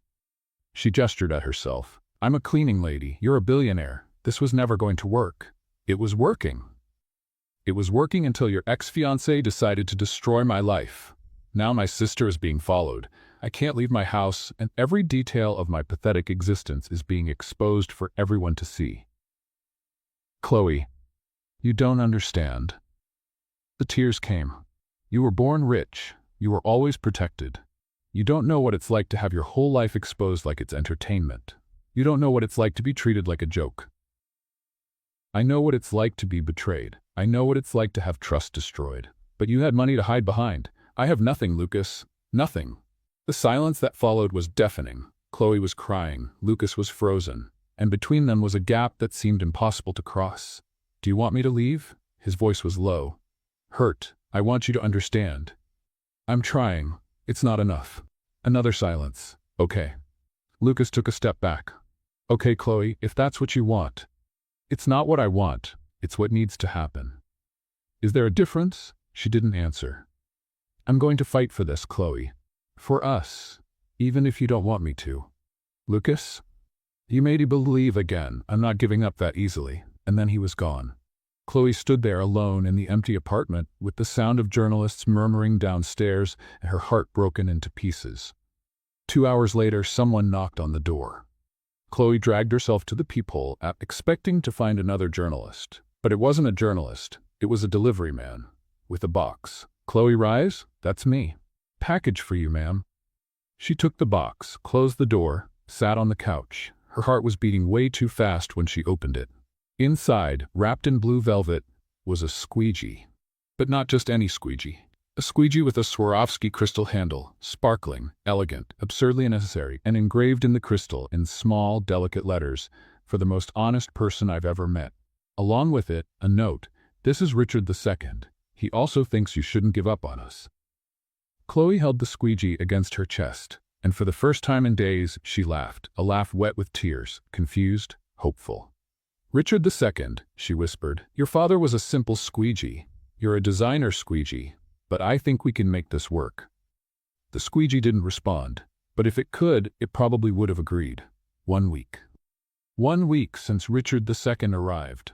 1 week since Chloe looked at the crystal squeegee and felt hope for the first time in days. But hope didn't pay bills, and hope didn't make the journalists go away. Richard II, Chloe whispered, holding the new squeegee while looking through the apartment window. Your father would be more optimistic, but you're made of Swarovski crystal. You understand that life is complicated. The journalists were still down there. Fewer than before, but persistent, like elegant cockroaches with microphones. The phone rang. Lucas. Chloe let it go to voicemail. For the third time that day, Lucas's lawyers showed up at 2 in the afternoon. Not one lawyer. 3. All in black suits, all with expressions that looked like they'd been designed by an architect of professional coldness. Miss Reyes, the tallest one, extended his hand. I'm Marcus Webb, legal representative of Sterling Development. I know who you are. Chloe crossed her arms. Did Lucas send you? Mr. Sterling instructed us to manage the situation. Manage it how? The 3 lawyers exchanged glances. We have a proposal. They sat on Chloe's tiny couch, 3 expensive suits squeezed onto a second-hand piece of furniture. The scene would have been comical if it weren't terrifying. The media exposure is affecting Mr. Sterling's business, Webb explained, opening a folder. Investors are nervous. The board is asking questions. I can imagine. We need a temporary solution. What kind of solution? Webb pulled a document from the folder. A confidentiality agreement. Temporary. You publicly distance yourself from Mr. Sterling for a period of 60 days. In exchange, we offer financial compensation and legal protection against media harassment. Chloe looked at the document, looked at Webb, looked at Richard II, who was silently sparkling in the corner of the room. Let me understand. You want to pay me to disappear? It's not that simple. It seems pretty simple to me. You think I'm a problem that can be solved with money. Miss Reyes, does Lucas know about this proposal? Silence. Mr. Sterling.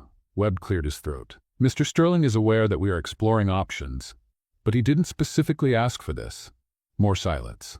Chloe laughed. A bitter laugh that didn't suit her. You came on your own, thinking you could buy me off. We're trying to protect our clients' interests. And what I want doesn't matter. What do you want, Miss Reyes? The question caught her off guard. What did she want? She wanted the journalists to go away. She wanted Maya to stop being followed. She wanted her life to go back to normal, even knowing that normal would never be the same again. And she wanted Lucas. She wanted his eyes, the almost smile, the way he held her when she stumbled, the way he defended her when no one else did. But wanting wasn't enough. I want you to leave my apartment, she finally said. Now. Webside. Ms. Reyes, be reasonable. I am being reasonable. You came into my home, offered to pay me to disappear, and now you want me to be polite? No. Out. The lawyers stood up in unison, as if they had rehearsed. The offer remains open, Webb said at the door. 60 days of distance, generous compensation. Think about it. I already did. The answer is no. The door closed, and Chloe stood there, trembling with anger, holding Richard II against her chest like it was a life vest. Lucas showed up an hour later, also via the fire escape, also out of breath from climbing 12 floors. The lawyers came here. It wasn't a question. They did.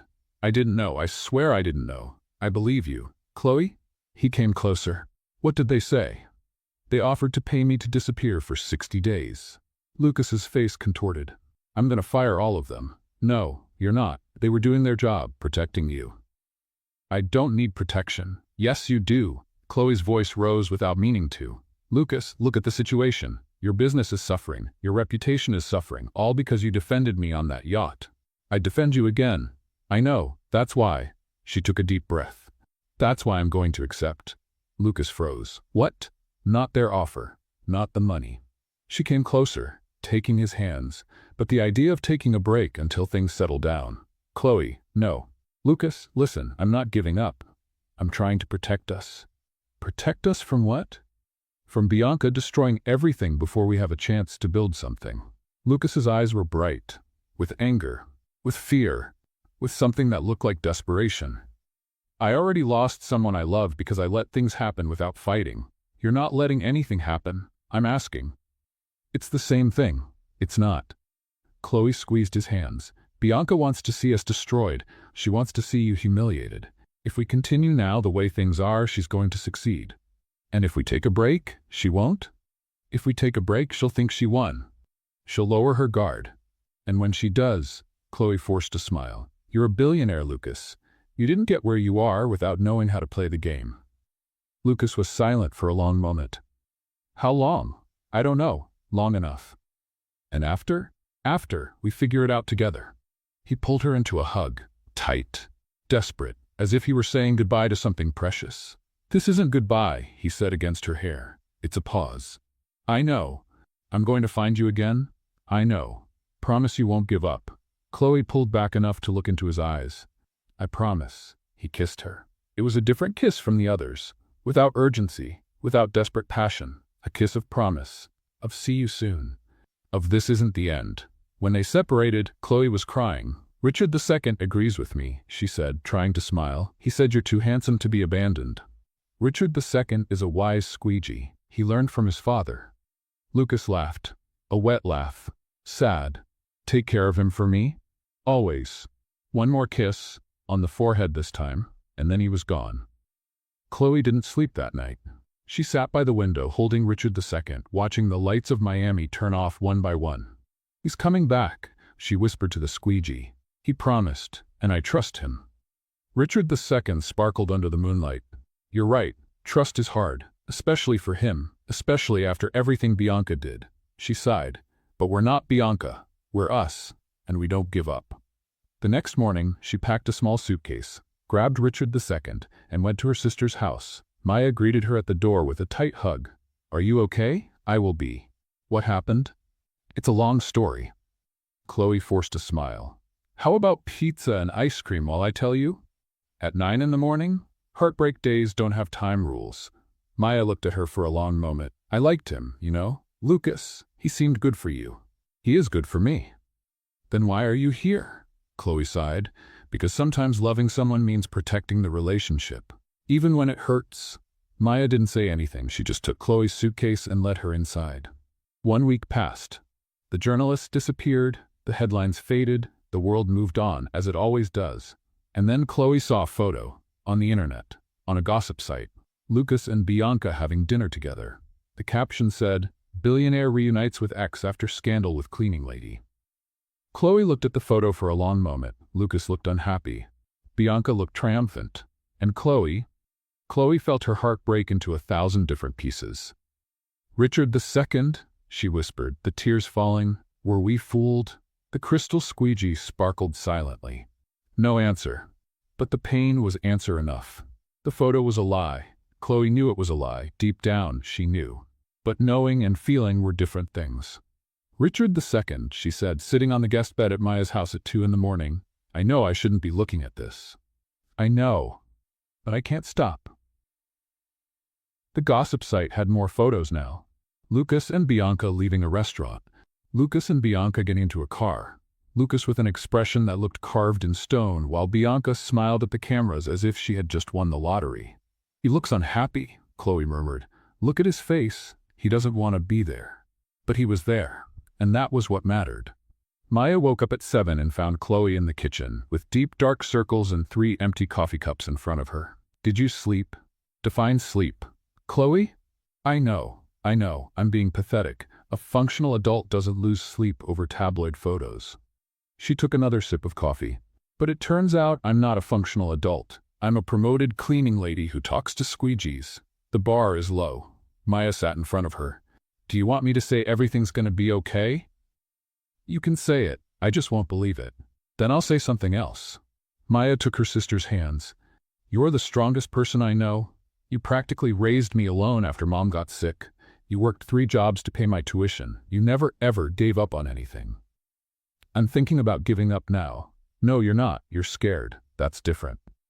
Chloe felt her eyes burn. "What if he chose her again, Maya? What if I wasn't enough?" "Then he's an idiot, and you deserve someone better." "But I don't want someone better. I want him." The silence that followed was heavy, and then the doorbell rang. Chloe wasn't expecting visitors, and she definitely wasn't expecting that visitor. Bianca Harrington was at Maya's door as if it were the most natural thing in the world. Spotless white dress, new probably since the previous one had been ruined by champagne. Designer bag. Snake smile. "Chloe, we need to talk." "How did you find out where I was?" "Honey, I have resources." Bianca walked in uninvited, looking around with poorly disguised disdain. "Cozy. Place." "What do you want, Bianca?" "Direct. I like it." She turned around. "I have a proposal." "Not interested. You haven't heard the proposal yet. I don't need to hear it. Anything coming from you is poison." Bianca laughed, a crystal laugh that made Chloe's teeth hurt. "You're funny. I understand why Lucas liked you, for a while. Bianca, $500,000. The sentence fell like a bomb. For you to disappear, for good. Chloe blinked. "What? You heard me. $500,000, more than you'd make in 10 years cleaning houses." Bianca came closer. "You take the money, go back to whatever hole you came from, and forget that Lucas Sterling exists. And if I refuse?" Bianca's smile became something darker. "You have a sister, don't you? Maya. College student. Dreamer." She studied her nails. It would be a shame if the university found out about certain irregularities in her scholarship applications. Chloe's blood went cold. "Are you threatening me?" "I'm offering you a choice, a very generous choice considering the circumstances. Maya didn't do anything wrong. Maybe, maybe not, but investigation processes are long, tiring, stressful." Bianca smiled. "Sometimes suspicion is more damaging than guilt." Chloe felt her anger rise like lava. "You're a monster. I'm a woman who knows what she wants, and I want Lucas, simple as that. He doesn't want you." "Oh, honey." Bianca tilted her head. "You saw the photos. He's coming back to me. It's just a matter of time. Those photos are staged and you know it." "I know that?" Her smile was pure poison. "Prove it." The silence stretched out. Chloe wanted to scream, wanted to lunge forward, wanted to do something. But then Maya appeared in the hallway, and Bianca saw her. "Oh look, the little sister." She waved her fingers. "Remember, honey, your future is in your sister's hands. I hope she makes the right decision." And with that, Bianca left, leaving destruction in her wake. As always. What did she mean? Maya was pale. "What irregularities? I didn't do anything." "I know you didn't. She's bluffing." "But what if she's not? What if she makes something up?" Chloe, I need that scholarship. Without it, I can't. Hey, stop. Chloe held her sister's shoulders. Look at me. Nobody is going to do anything to you. Understand? Nobody. But I won't let them, no matter what I have to do. The tears started streaming down Maya's face. Chloe, maybe you should take the money. No. $500,000. That's a lot of money. We could. No. Chloe's voice was steel. I'm not going to be bought. Not by her. Not by anyone. But Mom also said to never let anyone make us feel smaller than we are. Chloe wiped her sister's tears. Bianca thinks she can threaten us because we're small. Because we don't have money, don't have connections, don't have power. But she's wrong. How do you know? Chloe took a deep breath. Because we have something she'll never have. We have each other. And we have the truth. Maya sniffled. The truth doesn't pay the bills. No, but the truth sleeps well at night. Chloe smiled. And Bianca? I bet she needs 3 kinds of medication to close her eyes. A wet laugh escaped from Maya. You're impossible. I know. It's part of my charm. That night, Chloe made the hardest call of her life. Lucas answered on the second ring. Chloe? His voice was urgent, hopeful. Are you okay? Bianca came to see me. Silence. What? She offered $500,000 for me to disappear, and she threatened Maya. The silence that followed was loaded with something dangerous. She did what? You didn't know? Of course I didn't know. Chloe, I would never. I know. I believe you. The photos, he said, his voice tense. The dinners, I need to explain. You don't have to. Yes, I do. She set everything up, showed up at business meetings, hired photographers, made it look like. Lucas, I know. He stopped. You know? I know you. And I know her. Chloe looked at Richard II, who was sparkling on the nightstand. I just needed to hear it. Chloe, I'm sorry. For all of this. For her. It's not your fault. But I should have predicted it. I knew Bianca. I knew what she was capable of. Nobody predicts everything. The silence stretched out. Softer this time. What do you want to do? Lucas finally asked. I want to fight. Fight how? I don't know yet, but I'm not going to let her win. I'm not going to let her destroy us. I'm not going to let her threaten my sister and get away with it. Chloe. Lucas's voice changed. It became colder, more determined. She wants war? Apparently. Then she'll get war. Chloe felt a shiver down her spine. But not from fear, from hope. What are you thinking? I'm thinking Bianca Harrington made a very big mistake. A pause. She underestimated you, and she underestimated me. Lucas, do you trust me? The question hung in the air. Yes, Chloe finally said. I trust you. Then let me handle this. Let me show her that nobody threatens the people I love. The people I love, the words echoed in the silence. Lucas, we'll talk tomorrow. Rest. Take care of Maya and Chloe. Yes? This isn't over. This is just beginning. He hung up, and Chloe stood there holding the phone, her heart beating way too fast. Richard II, she whispered. I think we just declared war. The crystal squeegee sparkled, and somewhere in Miami, Lucas Sterling was making a call to his lawyer. The hunt had begun. The detectives worked fast. 3 days. That's how long it took to dig up the skeletons from Bianca Harrington's closet, and there were many skeletons. Richard II, Chloe whispered, sitting in a discreet cafe in Miami Beach while waiting for Lucas. I think we've entered the script of a suspense movie. Detectives, evidence, conspiracies. Can you believe it? Richard II, discreetly tucked in her bag, couldn't believe anything because he was a squeegee. But if he could, he'd probably be as nervous as Chloe. Lucas arrived at 2 o'clock sharp. He was different. Not the soft Lucas who almost smiled. Not the vulnerable Lucas who shared secrets under the stars. This was Lucas Sterling, CEO. Lucas Sterling, business predator. Lucas Sterling, the man you didn't want as an enemy. You look scary, Chloe said when he sat down. Good. That's the point. He placed a folder on the table. What's that? Justice. Chloe opened the folder, and for a moment, forgot how to breathe. Documents, photos, bank records, text conversations, testimonies. Bianca is broke, Lucas explained. The European prince abandoned her 18 months ago. She spent everything she had trying to keep up appearances. I knew she had financial problems, but this isn't financial problems. This is desperation. He pointed to a section. She tried to pull a similar scheme on an Italian businessman last year. He almost sued her, but she fled before he could. Chloe turned the page. More documents. The leaked messages to the press, they all came from her phone. Are you sure? My detectives are sure, and they're the best in the country. Chloe felt a strange mixture of satisfaction and nausea. Lucas, this is a lot. It's enough to destroy her. Destroy her completely. He looked into her eyes. She threatened you, threatened your sister, humiliated you in front of 200 people, tried to separate us. I know, but there is no but, Chloe. People like her don't stop until they're stopped. She closed the folder. And after? What happens after she's stopped? Lucas reached across the table, took her hand. After, we can finally begin.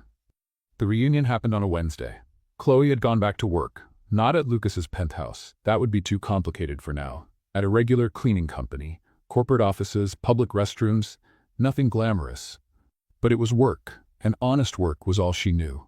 Richard II isn't happy with this job, she murmured while scrubbing a toilet. He's used to million-dollar penthouses. Now he's in an office bathroom. It's a drop in status.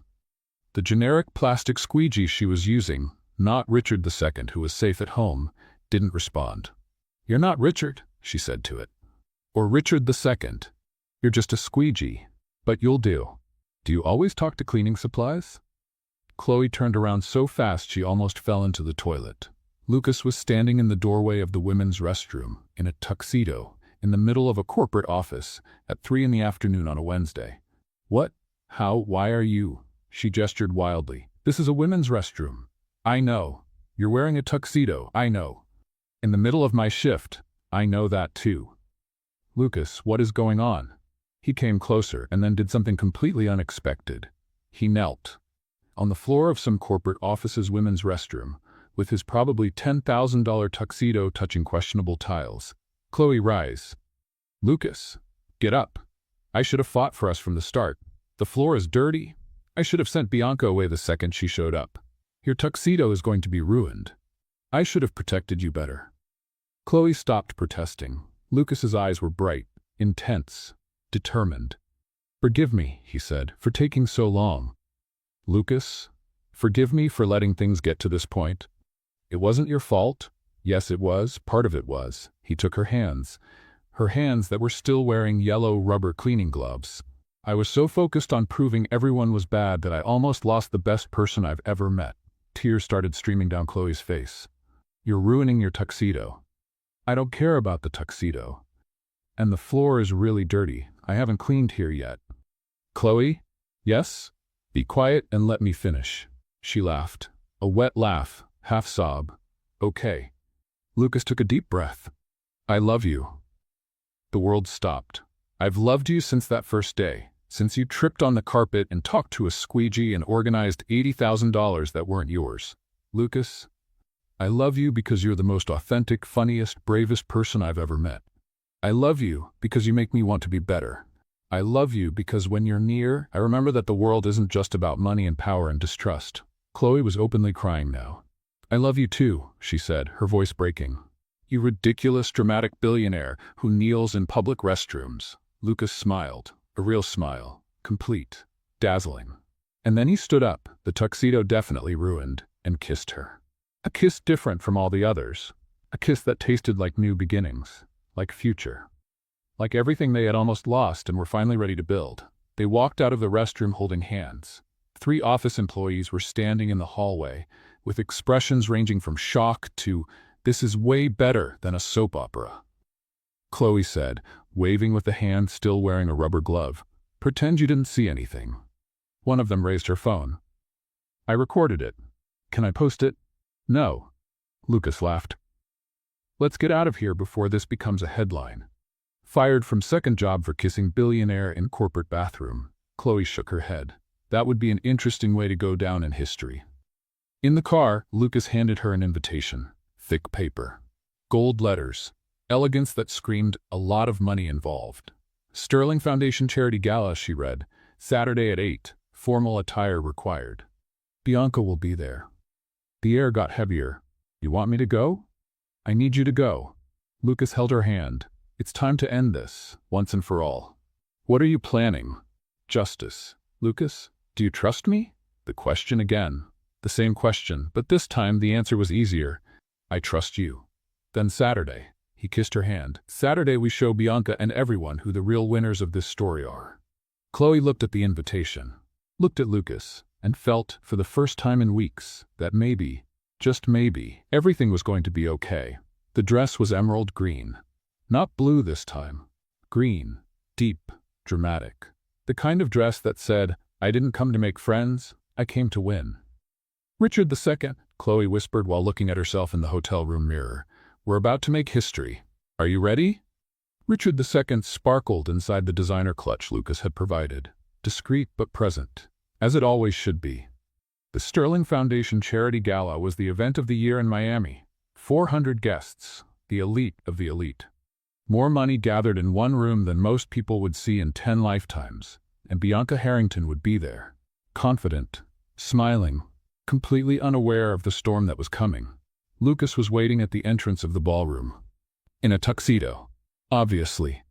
A new one, since the previous one had been sacrificed in the corporate restroom. When he saw Chloe, he stopped breathing for a second. "You look..." "If you say stunning, I'm going to get embarrassed and probably trip on something." "You look stunning." Chloe tripped on her own shoe. Lucas caught her, as he always did. "I warned you," she murmured. "I know." He smiled, but it was worth it. They entered together, and 400 pairs of eyes turned toward them. Murmurs, whispers, the kind of attention that would make any normal person want to hide under the buffet table. But Chloe wasn't just anyone. Chloe was the woman who had passed an honesty test, who had faced Bianca Harrington, who had been publicly humiliated and gotten back up. Chloe was a warrior disguised as a cleaning lady, and tonight she was going to prove it. Bianca saw them first. Her smile faltered for a second, just 1 second before she composed herself. "Lucas, Chloe." She approached as if she were the event's hostess. "What a surprise to see you two together." "Surprise? Why?" Chloe smiled. "The invitation was for couples. So you're a couple then? Officially?" "Officially." Bianca's eyes narrowed. "Interesting. Considering that 2 weeks ago you were hiding at your sister's house like a fugitive. People change plans. People give up when they face reality. Or people fight." Chloe tilted her head. "It depends on the type of person." The tension between them was almost visible. "Ladies," Lucas interrupted, his voice soft but with a thread of steel. "Right, we can continue this conversation later. I have an announcement to make." Bianca smiled, regaining her composure. "Of course, dear. I'm looking forward to hearing it." She had no idea how afraid she should be. The stage was set up in the center of the ballroom. Giant screens, microphones, all the equipment necessary for a high-level corporate presentation. Lucas stepped up. The 400 guests fell silent. "Good evening, everyone." His voice echoed through the room. "Thank you for being here, supporting the Sterling Foundation." Polite applause. "Before we talk about charity, I'd like to share something." He paused. "Something personal." Curious murmurs. "Some of you remember the event on the yacht a few weeks ago. Some of you witnessed an unpleasant scene." More murmurs. Eyes turned toward Chloe. "A woman was publicly humiliated, called a cleaning lady who does therapy with cleaning supplies, ridiculed in front of 200 people. Bianca was smiling, satisfied, thinking Lucas was reliving her victory. "That woman," Lucas continued, "is the most honest person I've ever met."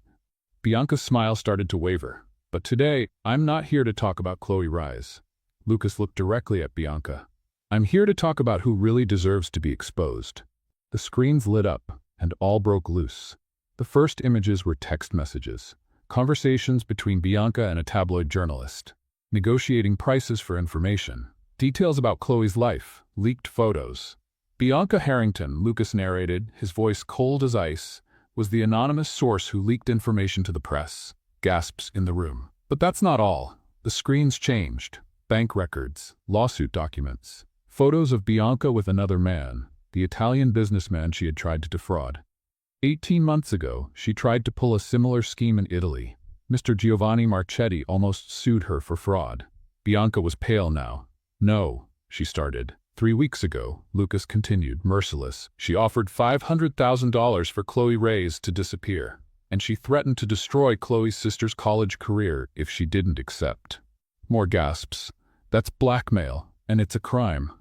Bianca looked around, searching for an exit, and found police officers, 2 of them, standing discreetly near the main doors.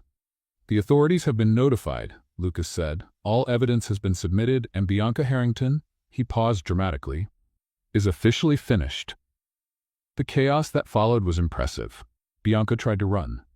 She couldn't. The police officers reached her before she got to the exit. And for a second, just 1 second, before the handcuffs closed, Chloe saw something on her face. Not the elegant snake. Not the calculating manipulator. Just a 32-year-old woman, alone, who had bet everything on a life of appearances and lost.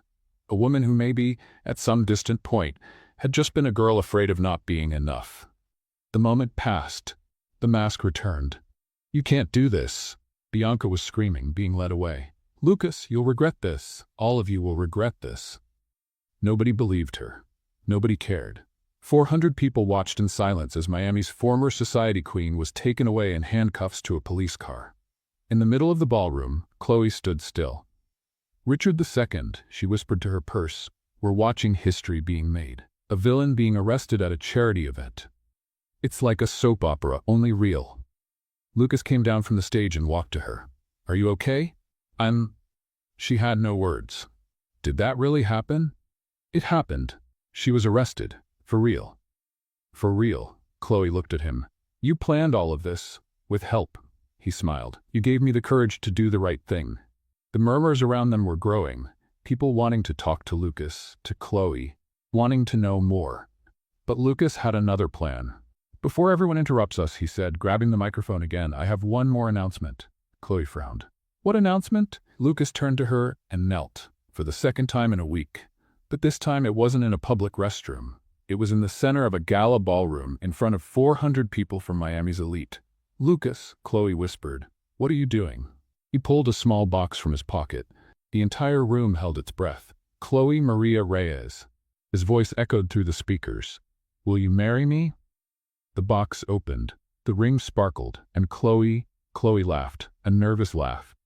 Emotional, this can't be happening laugh. You're proposing at the same event where you had your ex arrested? Yes. In front of 400 people? Yes. With a ring that probably costs more than my entire life? Probably. She looked at him, at the man who had started as her boss, who had become her friend, who had turned into her love. The man who defended her, who caught her when she stumbled, who saw something in her that no one else saw. Yes, she said. The room exploded in applause. Lucas put the ring on her finger and kissed her, in front of 400 people, in front of the cameras, in front of the entire world. And Chloe thought, as she was lifted in the arms of the man she loved, Richard would be so proud. 6 months later, the yacht was unrecognizable. The same $50 million yacht, where Chloe had been humiliated. The same deck, where she had cried in Lucas's arms. The same place where her life had changed forever. Now it was covered in white flowers and golden lights. Rose arches framed the central aisle. Elegant chairs awaited the guests. And at the improvised altar, Richard II occupied the place of honor on a blue velvet cushion with a little sign that said, Best Man. You're kidding? Maya said, looking at the crystal squeegee. The squeegee is going to be the best man? He's family, Chloe answered, adjusting her veil in the cabin mirror. And he's the one who gave me courage in all the difficult moments. He was a rubber squeegee. He was my friend. And now Richard II continues the legacy. Maya shook her head, but she was smiling. You're completely crazy. I know. Lucas knows. Everyone knows. Chloe turned around. How do I look? Maya was silent for a moment. The wedding dress was simple, elegant, nothing showy. Chloe had insisted, pure white, falling in soft layers to the floor. No excessive crystals, no endless train. Just beautiful. You look perfect, Maya said, her voice choked up. Mom would be so proud. Chloe felt the tears coming. Don't cry. If you cry, I cry. If I cry, the makeup goes away. And I didn't pay for 3 hours of makeup artist to cry it all off. You didn't pay. Lucas paid. Technically, yes. But emotionally, it was my investment. They laughed together. The ceremony began at sunset. Miami stretched out in the background, golden and vibrant. The ocean reflected shades of orange and pink. And 150 guests stood when Chloe appeared at the top of the stairs. Lucas was at the altar, in a tuxedo, obviously. But this wasn't just any tuxedo. It was the tuxedo. The wedding tuxedo. The tuxedo he would wear in the photo that would hang on their wall for the rest of their lives. And when he saw Chloe, his face did that thing. That almost smile had transformed into a complete smile over the months. Chloe started to descend, 1 step, 2, 3. And on the 4th, she tripped. Because of course she tripped. The veil got tangled in her shoe. Her body went forward, her arms spun. And for a second, just 1 second, it looked like the bride was going to roll down the stairs in front of all the guests. But Lucas was already there. He had run from the altar, crossed the aisle, arrived in time. He caught her before she fell, as he had promised to do forever. "I was ready," he said, smiling. "You ran from the altar. I always run when you need me. The guests are watching. Let them watch." Soft laughter in the audience. Henderson, seated in the first row, leaned toward his wife. "I told you they were perfect for each other." The vows were memorable. Lucas went first. "Chloe?" He held her hands at the altar, with Richard II sparkling beside them. "When I met you, you tripped on a carpet, talked to a squeegee, and soaked my $3,000 shoes." Laughter. "And I thought, this woman is a complete disaster." More laughter. "But then you did something nobody had done in 10 years. You were honest when no one was watching. You proved that good people still exist in the world. You proved to me that I was wrong about everything." His voice grew softer. "Chloe, you saved me. Not from criminals or villains. You saved me from myself. From bitterness, from distrust, from the fear of never believing in anyone again." Tears were streaming down Chloe's face. "I promised to spend the rest of my life catching you when you stumble, making you laugh when you're sad, and loving you even when you talk to inanimate objects at 3 in the morning." "Thank you," she whispered. "Now it's your turn." Chloe took a deep breath. "Lucas?" She smiled through the tears. "I had a speech prepared. Very beautiful, very emotional, with metaphors about the sea and the sunset and poetic things." Pause. "But I'm me, so I'm going to improvise." Nervous laughter. "When I started working for you, I thought it was just another job. Clean a rich guy's penthouse. Don't put down roots. Don't get attached. Leave before I get hurt." "And then?" Lucas asked. "And then you smiled. Once. Just once. And I thought, wow, this man has the most beautiful smile I've ever seen. Too bad he almost never uses it." More laughter. "I promise, Lucas Alexander Sterling, to spend the rest of my life making you smile. Full smiles. None of those almost smiles. I want the whole smiles." "Deal. And I promise not to talk so much to inanimate objects." She paused. "But I don't promise to stop completely, because Richard II is part of the package, and the package is take it or leave it." Lucas looked at the crystal squeegee at the altar. "I'll take the complete package." "Good, because there are no returns." The officiant cleared his throat. "I think that means you're married?" "Yes," Maya shouted from the first row. Applause exploded, and Lucas kissed his wife for the first time. The party lasted until midnight. Food, dancing, speeches that ranged from touching to embarrassing. The investors Chloe had won over at that first dinner all came. Henderson gave a toast about the woman who compared investing to baking a cake and was completely right. And in a discreet corner, on a television that someone had accidentally left on, a news report was playing. Bianca Harrington was sentenced today to 3 years in prison for fraud, blackmail, and defamation. The former Miami socialite. Chloe caught a glimpse as she passed by. Bianca in an orange uniform being led to a cell. Alone. Defeated. A pang of something, not satisfaction, maybe pity, passed through Chloe's heart. But then Lucas appeared beside her. "Hey, you okay?" "I am." She turned to him. "I was just thinking." "About what?" "About how everything changed. A year ago, I was a cleaning lady who talked to a squeegee. Now I'm my wife." The words still seemed surreal. "Your wife," she repeated, "who still talks to a squeegee, except now it's a Swarovski crystal squeegee." Lucas laughed. "Upgrade. The biggest upgrade of my life." He pulled her to the dance floor. The guests left gradually. The music got slower, the lights softer, until only the two of them remained, dancing under Miami's stars with the ocean whispering in the background. "Lucas?" "Yes?" "Thank you." "For what?" "For seeing me." She rested her head on his shoulder. "When I was invisible to everyone, you saw me." He kissed her forehead. "You were never invisible, Chloe. I was just blind." Later that night, when everyone had left, Chloe sat on the deck with Richard II in her hand. The yacht was quiet now. Miami's lights glittered in the distance, and the ocean stretched out endlessly, full of possibilities. "Richard II," she whispered. "We did it." The crystal squeegee sparkled under the moonlight. I know you're not the original Richard. I know he's somewhere at the bottom of the sea, probably making friends with the fish. She smiled. But you're just as good. Different, but good. Lucas appeared behind her. Talking to the squeegee again? Telling him the news. She turned around. He needed to know that now he's officially part of the Sterling family. He's been part of the Sterling family since you said yes. Technically, he said yes first. I consulted him before accepting the proposal. Lucas sat down beside her. And what did he say? He said you were acceptable, 7 out of 10, with potential for improvement. Only 7? He's demanding. They sat in silence for a moment, looking at the sea, breathing the salty air, feeling the immensity of the future stretching ahead. Chloe? Yes? I love you. I know, she smiled. I love you too, the ridiculously expensive yacht, the absurd penthouse, and all your honesty tests that you promised to stop doing. I stopped. I know, but if you start again, Richard II will know, and he'll tell me.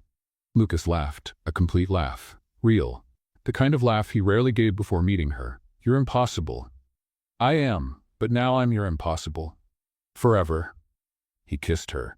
And while Miami's stars shone above them, while the ocean sang its eternal song, while Richard II kept his knowing silence on his velvet cushion.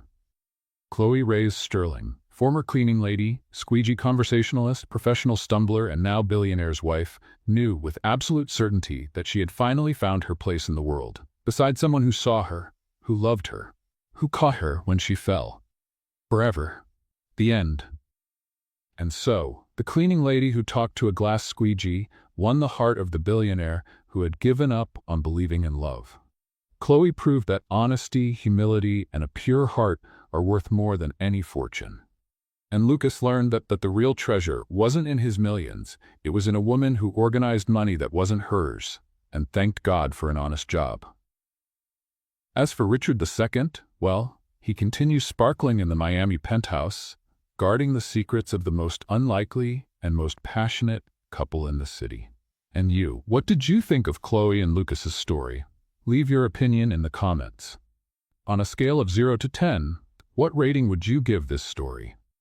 Don't forget to subscribe to the channel and turn on notifications to receive more exciting stories like this one.